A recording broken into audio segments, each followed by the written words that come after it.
Hi, hello guys. So welcome back po. For today's video, isa na naman pong loan application yung bibigyan natin ng review. Ito nga po, naka-receive po ako ng text message dito kay Dito. Kung gumagamit po kayo ng Dito SIM, um, malamang naka-receive rin po kayo ng ganitong text message. So, naka-receive ako na sabi ni Dito na pwede raw akong makapag-avail ng loan kay Skyro Cash Loan. So which is I guess partner niya sa dito sa loan apps na ito. So kung sabi niya kung wala raw akong apps ni dito, pwede ako mag-download ng apps ni dito.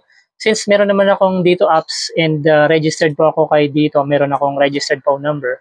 Kasi gumagamit kasi ako ng nila nung internet yung modem. So kaya meron ako nitong dito number. So yun nga, pumunta po ako sa dito apps, tapos yun nga nakita ko dun sa pinakababa sa ilalim yung letter D. Pipindutin niyo lang po yun, tapos lalabas po yun yung si Skyro Cash Loan. Hindi ako familiar dito kay Skyro Cash Loan, so ano ko lang siya, nagkaroon lang ako ng idea nga dahil nga dun sa text message ni dito. So sinubukan ko po siya personally. So kung hindi pa po kayo familiar, nag-iisip po kayo mag-apply dito kay Skyro Cash Loan. So guys, panoorin niyo yung video na to hanggang sa huli para malaman niyo po kung ano yung loan agreement, kung ano mga charges ni Skyro Cash Loan, kung gaano kahaba niyo pwede siyang bayaran. So yun nga guys, kung meron kayong apps nito ni dito, pwede po kayong mag-apply directly dun po sa apps niya. So pindutin niyo lang po yung si Skyro Loan. Tapos yun nga po, lalabas ka agad yung kung magkano yung pwede niya ipautang. So nakalagay kasi dun sa gauge. So minimum of 5,000 pesos up to 250,000 pesos. Tapos pwede nyo ilagay po yung amount na gusto nyo pong utangin. So ang ginawa ko rito, nilagay ko 20,000 para makita ko kung magkano yung yung ang charges niya and hanggang kailan ko pwedeng bayaran. Yun ang kagandahan nga rito dito kay Skyro Cash Loan is nagpapautang siya ng up to 250,000 pesos, and then pwede niyo po siyang bayaran ng long term. Yung pinaka maikli na term na pwede niyo siyang bayaran is from 6 months up to 18 months. So yung breakdown niya 6, 9, 12, 15 and then 18 months. So yun po yung mga breakdown. So yun lang po yung pwede niyong pagpilian ron. So in-enter ko po yung 20,000 pesos kasi ito po subject for approval eh. Yun nga, tapos pinakita naman niya kaagad yung calculation niya. Nasa 1,488 pesos daw yung yung monthly na babayaran ko. So okay. And then i-click nyo lang po sa ilalim yung button na apply for this loan. So yun nga yung 20,000 pesos. Tapos siyempre mararoute po kayo doon sa basics. So personal information po, so yung date of birth nyo, tapos yung address nyo, personal address, tapos phone number and reference, tapos employment record. So basic lang naman rin po yung kailangan nyo, wala naman masyadong ibang information. So yun lang yung basic. Tapos one government ID. Nakalagay naman po yung mga usual na government ID kasi sa akin nilagay ko yung SSS ID. Tapos hindi naman siya nagtatanong ng mga ng mga yung kung employed ka, hindi naman siya nagtatanong ng mga payslip, mga BIR, walang ganun po. So medyo simple lang po yung rito application kay Skyro. So madali para sa inyo mag-apply. And then after noon, so pagkatapos yung makompleto yung mga information doon kasi dito ako nagpumasok kay dito apps doon po ako nag-start. Tapos at the end ng application, ang sabi niya to complete daw yung application ko is dapat i-download ko si Skyro apps. So yun nga, nakalagay ron download Skyro apps. So hinanap ko siya sa Play Store kasi para daw ma-complete yung application ko. So ganun pala yun, kailan nyo pa rin pala ni Skyro apps. So hindi pa rin pala yung tuloy-tuloy approval. So yun nga, pumunta po ako doon kay nag-login ako, tapos tinanong niya yung number ko. So nilagay ko naman yun. Tapos hindi naman na siya nagtanong ng ibang information kasi yung information na pinasok ko doon kay dito apps is na na siya na link naman na pala siya doon. So hindi na ako masyado nag-fill ng application. Ang lalabas doon is yung yung agreement niya. Tapos yung doon kasi yung mga basic question doon, 'di ba, saan mo makukuha? May mga bangko siya na ibibigay sa inyo or yung e-wallet kung mayroon kayong doon sa list niya pwede niyo gamitin. Yung sa e-wallet naman yung basic si GCash tsaka si Maya. So kung meron kayong Maya or GCash, pwede niyo pong gamitin or bangko. May nakalagay yata doon BDO, pero may mga bangko na hindi siya kasama. Pero sino nga ba yung mga qualified talaga rito na mag-apply, guys? So basically itong in-offer niya is qualified for those na mga dito send, yung mga gumagamit ng dito. So kung wala kayong dito, or kung meron dito kayo mas maganda, pero kung wala kayong dito, usual process rin naman po siya. As long as you are 18 to 70 years of age. So parang ang haba nung ano niya nung age sa um, acceptance, so hanggang 70 years old. Kasi usually pag mga senior and above, parang hindi na nila, pag sa ibang mga loan company, mga ganun niya. Pero dito hanggang 70, guys. Pero pag employed ka, wala namang ano nakalagay rito na magsasubmit ka ng ano ng yung parang employment certificate o kaya yung BIR tin or yung tinatawag na ano na yung employment certificate yun or payslip. Wala naman siyang hinihingi sa akin. So parang tuloy-tuloy lang. Tapos yun nga, magkano ba yung ano yung charges niya? Kasi meron namang question dun sa ilalim na pwede nyong i-click magkano raw yung charges niya rito. So ang nakalagay dun, between 1.5 to 4.9% interest. So yun sinasabi niya doon. So tiningnan ko kung tama talaga, kung ano talaga yung actual calculation niya rito.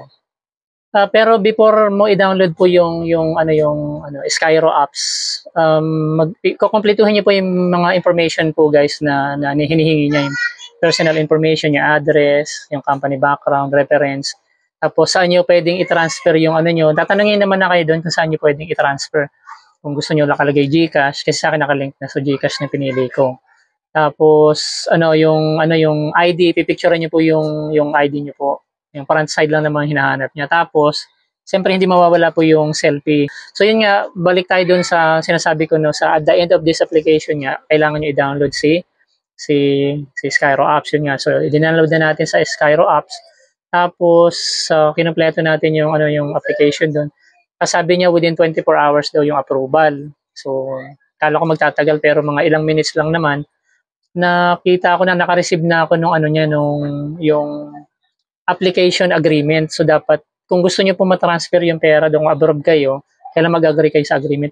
So pag nagkaroon na kayo ng offer na agreement, ibig sabihin na-approve. So na-approve po tayo doon sa loan. Pero hindi, it doesn't necessarily mean na pasok na agad yun sa sa GCash nyo. Mag-agree pa po kayo doon sa calculation niya. So ito nga, guys, di ba preliminary o yung umpisa, di ba, nung nag-in-apply natin is 20,000 pesos. Pero hindi po tayo na-approve dun sa 20,000. Ang sabi niya ron is na-approve ako sa 15,000 pesos.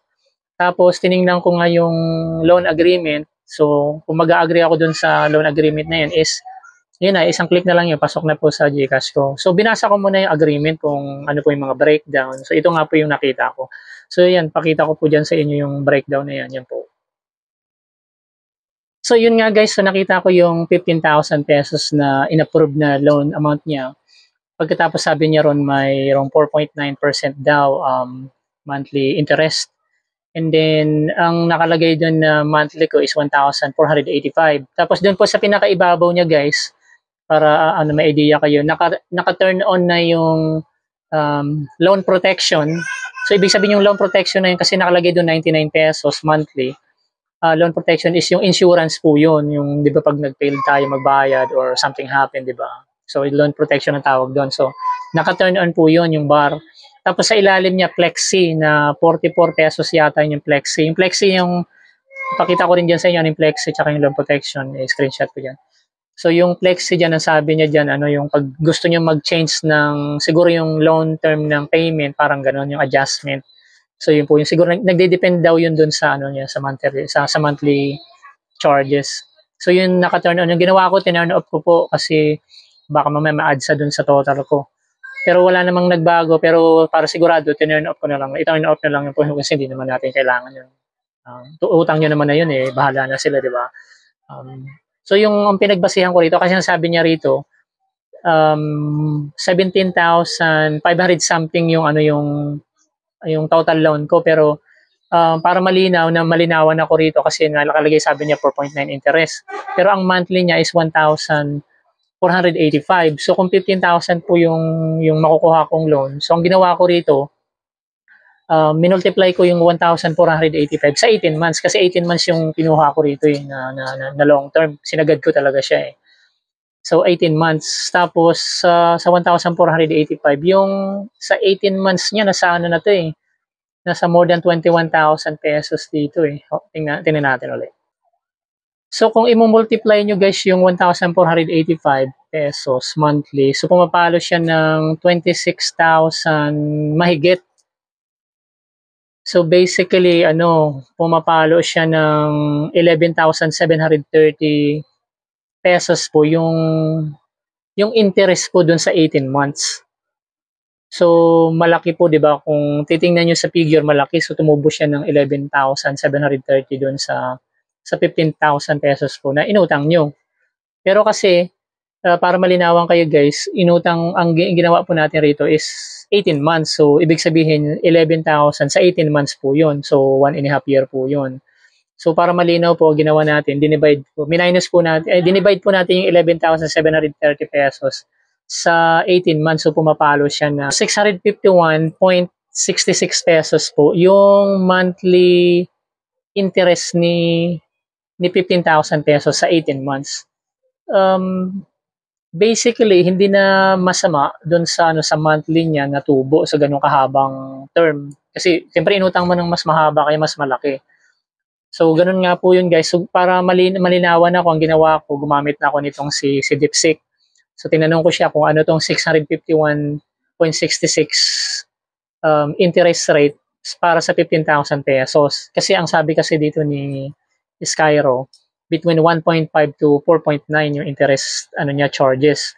So according nga dun sa calculation nito ni Dipsik, 4.34 something ganun percent yung niya yung monthly interest.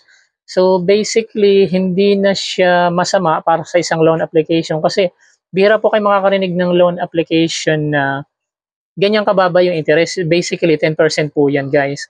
So parang pumapantay po siya dito kay GCash, tapos dito kay Lazada, si Shopee. Si Shopee nga malaki na eh. Si Atome, pumapantay na siya dito sa mga company na to. So ibig sabihin, hindi na masama yung niya, yung calculation. Para hindi lang po kayo malito, doon po kayo mag-base doon. So kung magkano yung monthly nyo, kasi yun yung actual, 'di ba? Yun yung monthly na babayaran nyo. So i-divide nyo. Tapos i-calculate nyo by percentage. So sa 18 months guys, hindi na masama yung 4.34%, below 5% yan. So mas maliit pa nga yan doon sa pinapautang ni GCash, more than 5% to 7%. Even si Atomy parang pumapalo na yata ng 7% eh. So yun nga guys, so yun yung calculation niya, and ang kagandahan rito guys is mahaba yung term period yan. And guys, kung hindi pa po kayo nakasubscribe sa channel natin and ito yung mga topic na hinahanap nyo, huwag nyo pong kalimutan, dyan lang po sa baba yung subscription button, tapos yung bell notification para ma-notify kayo sa mga video na ilalabas natin. And maraming salamat guys sa panonood and hope to see you next time.